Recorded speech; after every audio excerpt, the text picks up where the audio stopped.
राजस्थान में लंबे समय से अटके पंचायत और नगरीय निकाय चुनावों को लेकर हाईकोर्ट ने बड़ा फैसला सुनाया है। राजस्थान हाईकोर्ट ने राज्य सरकार और चुनाव आयोग को साफ निर्देश देते हुए 31 जुलाई 2026 तक प्रदेश में पंचायत और निकाय चुनाव कराने के आदेश दिए हैं। अदालत ने लोकतांत्रिक व्यवस्था का हवाला देते हुए कहा कि चुनाव में अनावश्यक देरी स्वीकार नहीं की जा सकती। अब इस फैसले के बाद सरकार और निर्वाचन आयोग पर तय समय सीमा में चुनाव प्रक्रिया पूरी कराने का दबाव बढ़ चुका है। राजस्थान हाईकोर्ट की कार्यवाहक मुख्य न्यायाधीश संजीव प्रकाश शर्मा और न्यायमूर्ति संजीत पुरोहित की खंडपीठ ने पंचायत और निकाय चुनावों को लेकर अहम आदेश जारी किए। अदालत ने राज्य सरकार और राज्य चुनाव आयोग को 31 जुलाई 2026 तक चुनाव संपन्न कराने के निर्देश दिए हैं। इससे पहले हाईकोर्ट ने 15 अप्रैल 2026 तक चुनाव कराने को कहा था, जिसे सुप्रीम कोर्ट ने भी बरकरार रखा था। हालांकि राज्य सरकार ने ओबीसी आयोग की रिपोर्ट में देरी और प्रशासनिक कारणों का हवाला देते हुए अतिरिक्त समय मांगा था। सरकार की तरफ से महाधिवक्ता राजेंद्र प्रसाद ने अदालत को बताया कि अक्टूबर से दिसंबर के बीच कई पंचायत समितियों और जिला परिषदों का कार्यकाल समाप्त होना है। ऐसे में बाद में चुनाव कराने से वन स्टेट वन इलेक्शन की अवधारणा को मजबूती मिलेगी। साथ ही शिक्षकों की चुनाव ड्यूटी, मौसम, कृषि कार्य, संसाधनों की कमी और ओबीसी आयोग की रिपोर्ट लंबित होने जैसे कारण भी अदालत के सामने रखे गए। वहीं याचिकाकर्ताओं की तरफ से अधिवक्ता प्रेमचंद देवदा ने सरकार की दलीलों का विरोध करते हुए कहा कि प्रदेश की सभी पंचायतों का कार्यकाल पहले ही खत्म हो चुका है और सुप्रीम कोर्ट की सुरेश महाजन मामले के फैसले के मुताबिक ओबीसी आयोग की रिपोर्ट के बिना भी चुनाव कराए जा सकते हैं। अदालत को यह भी बताया कि सरकार ने हाईकोर्ट के पुराने आदेश को सुप्रीम कोर्ट में चुनौती तक नहीं दी, इसलिए उस आदेश की पालना अनिवार्य थी। इस मामले में मूल याचिकाकर्ता गिरिराज सिंह देवंदा और कांग्रेस नेता संयम लोढ़ा ने समय पर चुनाव नहीं कराए जाने को लेकर अदालत का दरवाजा खटखटाया था। अब हाईकोर्ट के नए आदेश के बाद प्रदेश में लंबे समय से लंबित पंचायत और निकाय चुनावों का रास्ता साफ होता हुआ दिखाई दे रहा है। राजनीतिक हलकों में भी इस फैसले को बेहद महत्वपूर्ण माना जा रहा है, क्योंकि इससे राज्य में स्थानीय लोकतांत्रिक संस्थाओं के गठन की प्रक्रिया को गति मिलेगी। मुझे इस बात की प्रसन्नता है कि फिर से माननीय राजस्थान उच्च न्यायालय ने राजस्थान सरकार के षड्यंत्र को विफल किया है, जिसके जरिए वो अपनी नाकामियों को छुपाने के लिए चुनाव टालने पर आमादा है। आप सबने देखा होगा कि स्कूलों के प्रवेशोत्सव, बरसात, गर्मी, खेती, इस तरीके के आधार लेकर के ये अगले साल तक के लिए चुनाव टालना चाहते हैं, जबकि इसके कारण शुद्ध राजनीतिक है। लोकसभा के चुनाव में जो उनकी राजस्थान के अंदर बुरी गत हुई और उसके बाद अभी हाल 12 के उपचुनाव में भारतीय जनता पार्टी की जीती हुई सीट उनको खोनी पड़ी।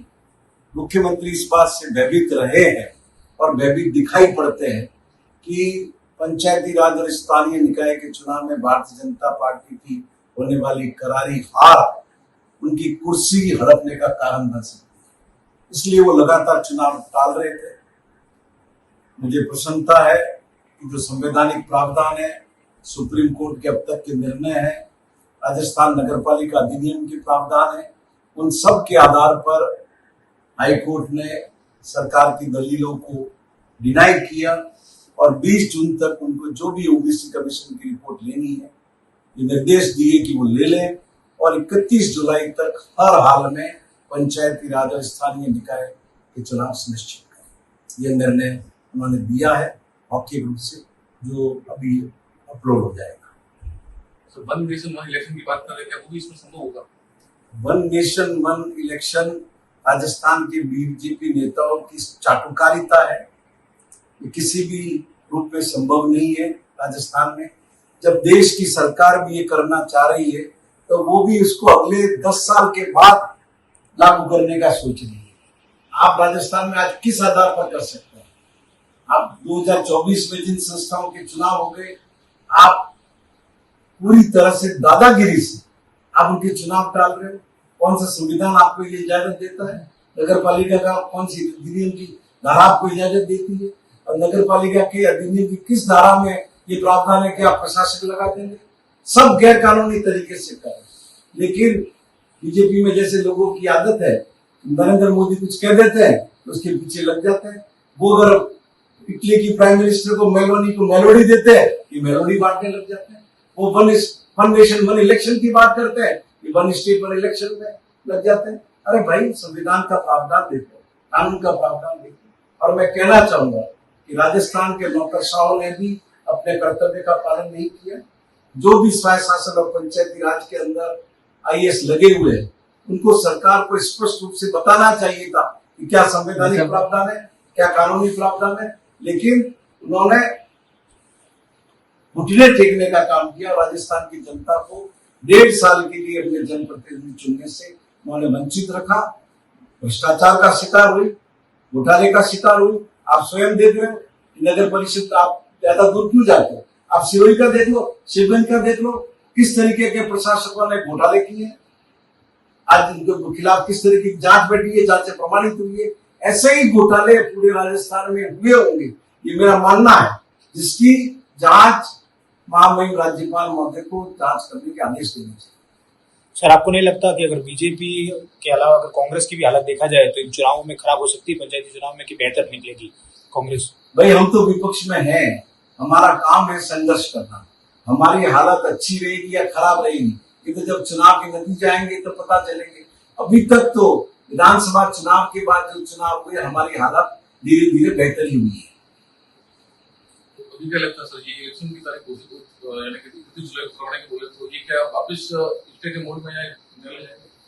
मेरा ऐसा मानना है कि ऐसी मूर्खता सरकार और चुनाव आयोग नहीं करेगी, क्योंकि सुप्रीम कोर्ट में पहले ही सरकार ने लिख करके दिया था कि हम 15 अप्रैल तक चुनाव करवा देंगे।